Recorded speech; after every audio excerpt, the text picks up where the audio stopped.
This corroded lump of bronze was pulled from the bottom of the sea. It is more than 2,000 years old, and it is a computer, not a metaphor, a real machine of interlocking gears that models the heavens. And when scientists finally saw inside it, they found something that shouldn't have been possible for another 1,000 years. This is the Antikythera-mechanism, and it may be the most astonishing object the ancient world ever left behind. The story begins in 1900, when a crew of Greek sponge divers, sailing home, sheltered from a storm beside a tiny barren island called Antikythera. When the sea calmed, one diver went down about 45 meters and surfaced in a panic, babbling about a heap of dead bodies on the seabed. They were bronze and marble statues. He had found a 2,000-year-old shipwreck. Over the next year, in one of the first great underwater salvage operations in history, they hauled up treasure: statues, glass, coins, jewelry. Among the masterpieces was this, the Antikythera youth, a bronze so beautiful it belongs in any museum on Earth.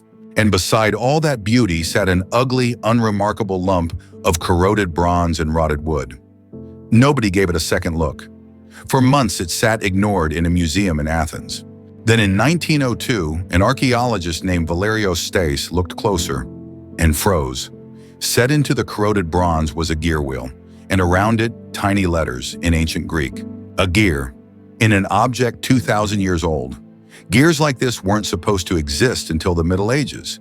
So what on earth was one doing in an ancient Greek shipwreck? Today we have 82 surviving fragments, only about a third of the original device. Complete, it was roughly the size of a shoebox, its bronze gears sealed inside a wooden case. The ship went down around 70 to 60 BC, but the mechanism itself was already old when it sank. Built, most experts think, somewhere between 150 and 100 BC. This machine is older than the Roman Empire. So what did it actually do? Once researchers mapped the gears, the answer was staggering. This was a mechanical model of the entire known cosmos. At least 30 bronze gears survive, and there were probably closer to 40. Their teeth were cut by hand into tiny triangles, some barely 1.5 millimeters apart. A level of precision we associate with clockmakers, not ancient Greeks. You turned a crank on the side. That single motion drove the whole gear train, and the machine came alive. Dials spinning front and back, each one tracking a different rhythm of the sky. On the front face, a pointer showed the sun moving through the 12 signs of the zodiac, another tracked the moon, and a little half-silver, half-black ball rotated to show the exact phase of the moon on any night you chose. But turn it over, and the back is where it becomes almost unbelievable. 2 great spiral dials that predicted the future of the sky.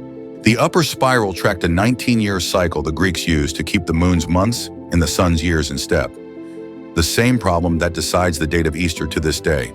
And the lower spiral did something that must have looked like sorcery. Across 223 months, it predicted eclipses. Not just which month, but which day, roughly which hour, and even a note on the color the eclipsed moon might turn. Imagine holding that power in the ancient world.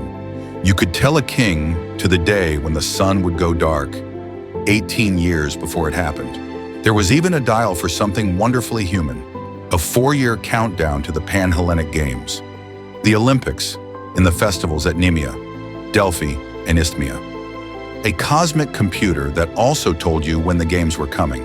And hidden in the gears was the masterstroke. The moon doesn't move at a steady speed, it races and slows. To fake that with gears, the Greeks mounted one gear slightly off-center and let a pin ride in a slot. So the output sped up and slowed down, just like the real moon. It's the earliest known use of this kind of gearing anywhere on Earth. And it perfectly captures a theory of the moon worked out by the great Greek astronomer Hipparchus. Whoever built this didn't just copy the sky, they understood it.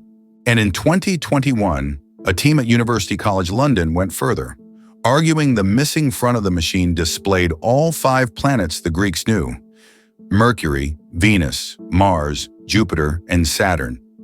A full mechanical universe you could hold in your hands.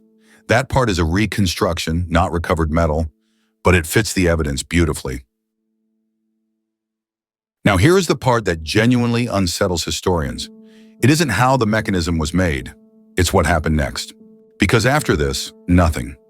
Nothing of remotely comparable complexity appears anywhere in the archaeological record for over 1,000 years. Not until the great astronomical clocks of medieval Europe. To be fair, the trail isn't completely empty. A simpler geared calendar survives from Byzantine times.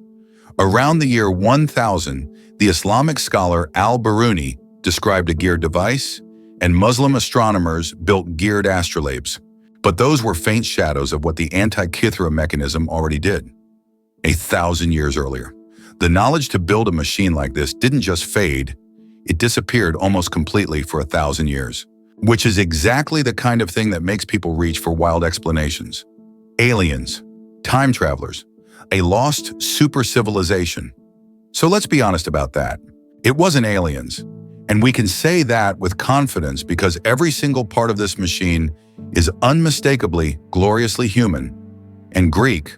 The gears use Greek astronomy, the dials count Greek festivals, and the instructions carved across it are written in ancient Greek. There is nothing in it a brilliant Greek workshop couldn't have made. No serious scientist thinks otherwise, which makes the truth stranger and better than any alien story. The mystery isn't who came down from the stars to build it, it's how ordinary human beings 2,000 years ago were this good and how we forgot.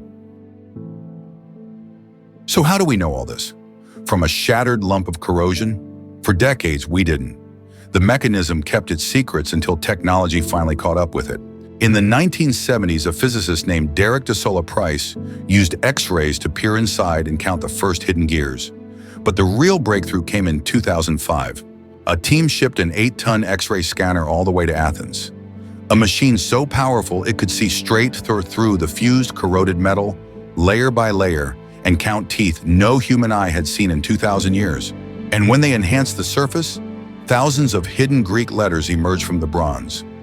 A built-in instruction manual. On one fragment alone, the readable text jumped from under 200 characters to over 900. The machine, in a sense, explained itself. But one question the metal has never answered is who made it. No name survives anywhere on it. The Roman writer Cicero gives us tantalizing clues. He describes a bronze device made by the genius Archimedes that showed the sun, moon, and planets, captured when the Romans sacked his city.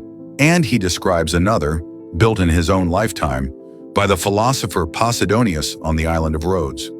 Rhodes, home of Hipparchus, whose moon theory is baked into the gears, a center of Greek astronomy. Many suspect the mechanism, or its designer, came from there, but suspicion is all we have. The maker is still a ghost. And that leaves us with the real question, the one that lingers long after the gears stop turning. This machine is a single survivor, one object that happened to sink, that happened to be found. If a workshop could build something this advanced, and then the knowledge vanished for 1,000 years, how much else did we lose that never washed ashore? The great library of Alexandria burned. The works of Hipparchus survive only in scraps. Most of what Archimedes knew is gone. The Antikythera-mechanism is the one piece of that lost world of genius we can still hold in our hands. It doesn't need aliens to be extraordinary. It's proof that the people we call ancient were capable of things we didn't believe possible, and a quiet warning about how fragile knowledge really is. So here's the question I'll leave you with. Was the Antikythera-mechanism the lonely masterpiece of one forgotten genius? Or the last surviving trace of an entire age of ancient engineering we've completely forgotten? You decide.